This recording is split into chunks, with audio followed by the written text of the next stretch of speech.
दोस्तों आज मैं आपको एक ऐसी सच्ची घटना सुनाने जा रहा हूँ। घटना बहुत अजीब गरीब है कि जो आपातकालीन नंबर शुरू किए जाते हैं वो इसीलिए नंबर शुरू किए जाते हैं कि मुझे आपातकालीन सुविधा मिले तुरंत। ऐसी एक आपातकालीन पुलिस के पास सूचना जाती है कि कुछ सूचना ऐसी होती हैं वो सच में होती हैं, कुछ ऐसी होती हैं जो झूठी होती हैं।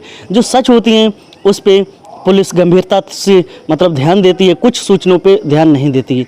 ऐसा ही एक मामला है कि एक सूचना जाती है, पुलिस उस पर ध्यान नहीं देती है, फिर उस पर आक्रोश हो जाता है पब्लिक में। आज मैं आपको ले चलता हूँ झारखंड के दुमका जिला में एक थाना पड़ता है सरिया घाट। सरिया घाट का गांव है मंडल टी। नमस्कार दोस्तों, मैं हूँ दीपक, आप देख रहे हैं डीके भारत न्यूज़। आज इस सच्ची घटना एक गांव की, उसी गांव की है, मंडल टी की।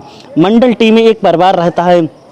उस परिवार में 3 सदस्य रहते हैं और वहाँ के पड़ोसियों द्वारा सूचना जाती है पुलिस को कि यहाँ पे जो सेप्टिक टैंक है उसमें लाश है। तो पुलिस आती है, उसमें लाश निकलती है। ये लाश किसकी थी इस पे आप नज़र डालिए, ज़रा प्रकाश डालिए।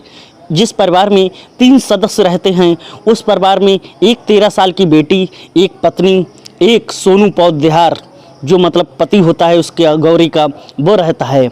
और पति जो अपने गांव से गुजरात में नौकरी करता है, मजदूरी करता है, वहां से अपना भरण और पोषण करता है।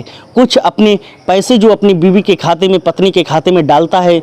मगर उसकी पत्नी ये कभी नहीं चाहती थी वो घर पे आए, क्योंकि उसी के मौजूदगी में ना रहते हुए जब वो वहाँ मजदूरी करता था तभी उसके एक गांव के पड़ोस से नवयुवक से उसके अवैध संबंध चलने लगे। तो वो यही सोचती रहती कभी सोनू यहाँ घर पे ना आए और वो वहाँ से पैसे डालते रहे। जब वहाँ से वो पैसे डालता रहता था, एक दिन 4 महीने के बाद जब लॉकडाउन चलता है वो घर पे आता है सोनू। तो उसकी वो पत्नी थी, वो वाइफ, वो क्या कहती है कि जो बाहर से आता है उसे कोरोना का इंजेक्शन लगता है, टीकाकरण, जिससे घर वालों की, परिवार की सेप्टिक रहती है। तब उसने एक डॉक्टर को बुलाया। वो डॉक्टर कोई नहीं था, उसका प्रेमी था जिसका नाम था रवि शर्मा। तो वो डॉक्टर आता है और उसके लिए और टीका लगा देता है। वो टीका कौन सा था? नशे का इंजेक्शन था, कोई टीका उका नहीं था। फिर क्या होता है कि लोगों के मन में आक्रोश यूँ होता है कि सोनू वहाँ से गुजरात से आया पर सोनू चला कहाँ गया पता नहीं लग रहा है। गांव वालों में ये दहशत का माहौल फैल गया था। उसकी 13 साल की बेटी थी, उससे पूछा, बेटी आपके पापा कहाँ हैं? तो उसने, एक बेटी ने कहा, पड़ोसी की महिला से कहा कि मेरे पापा इस दुनिया में अब नहीं हैं, इस दुनिया में। तभी उसने पुलिस को सूचना दी थी। जब उसके नशा का इंजेक्शन लग जाता है सोनू पौधेहार, फिर उसी बीच में जब रात में उसका प्रेमी कुल्हाड़ी से उसे बार बार उसके टुकड़े करके फिर उसे एक बोरी में बंद करके और उसे सेप्टिक टैंक में डाल देता है। जब सेप्टिक टैंक में डाल देता है, उसकी बेटी 13 साल की थी, वो देखती रहती है, मगर उसे ये अंदाज नहीं था कि ये इसमें क्या है क्या नहीं। जब बोरी उठाते हैं वहाँ खून के जो धब्बे हैं वो वहाँ पर रह जाते हैं। ऐसे ही कहानी को 29 दिन बीत गए।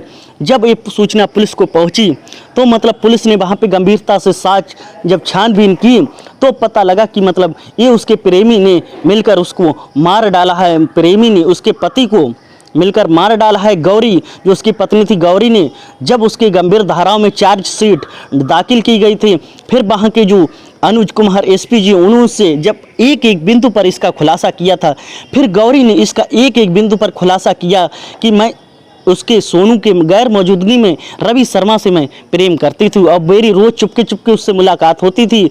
जब वो आया तब मुझे उससे डर का भय मनने लगा, इसीलिए मैंने अपने पति को अपने प्रेमी से मिलकर मार डाला। अब आप बताओ ये कैसा समाज है कि एक रिश्ता कैसा होता है पति के लिए? आजकल क्या है क्या नहीं है, दुनिया में समाज में क्या चल रहा है।